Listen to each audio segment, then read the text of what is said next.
Hi అండి, welcome to టేయుష్ vlogs.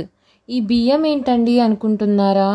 Brown rice అండి, మేము డైలీ తినే రైస్. కాకపోతే మేము బ్యాగ్ ఓపెన్ చేయగానే ఇలా ముక్క పురుగండి.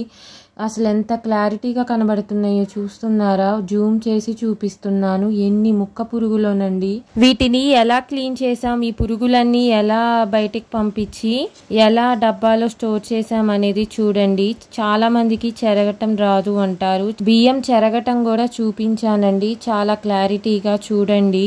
మొత్తం కూడా ముక్క పురుగేనండి. ఈ ముక్క పురుగులో కూడా పెద్దవి ఉన్నాయి, చిన్నవి ఉన్నాయి అన్నమాట. అసలు ఇవన్నీ చూస్తే ఇల్లంతా పాకిపోయాయి. అసలు ఏం చేయాలో కూడా అర్థం కాలేదు. ఇంకా నేను మార్నింగ్ నిద్ర లేవగానే, సమ్మర్ కదా ఎలాగో, ముందు ఇలా పెద్ద తాంబాలంలో పోసేసి ఎండలో పెట్టానన్నమాట. ఇలా తక్కువ ఎండలాగా ఉందేంటి అనుకోమాకండి. ఇది మార్నింగ్ ఫస్ట్ వచ్చిన ఎండ.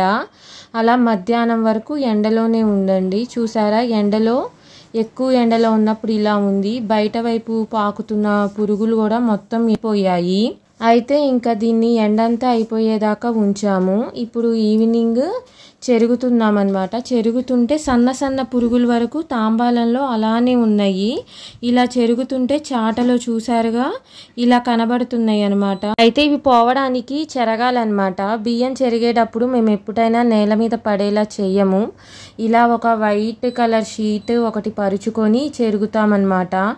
నేలంతా చిందరవందరగా అదంతా మనకి చిరాకు అయితే తర్వాత క్లీనింగ్ చేసుకునేటప్పుడు ఇలా షీట్ మీద క్లీన్ చేసుకుంటే చాలా ఈజీగా ఉంటుందండి.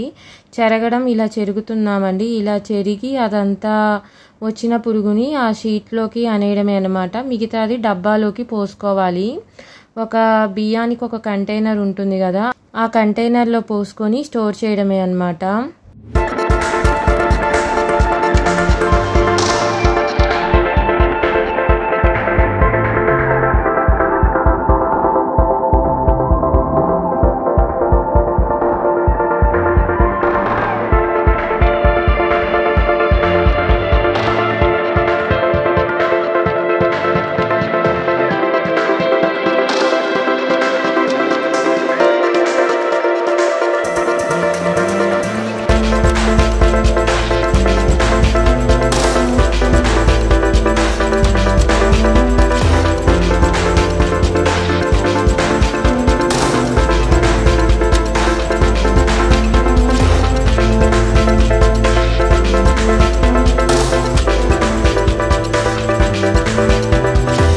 మరిన్ని వీడియోస్ కోసం సబ్స్క్రైబ్ చేయండి, కామెంట్ చేయండి, షేర్ చేయండి, లైక్ చేయండి.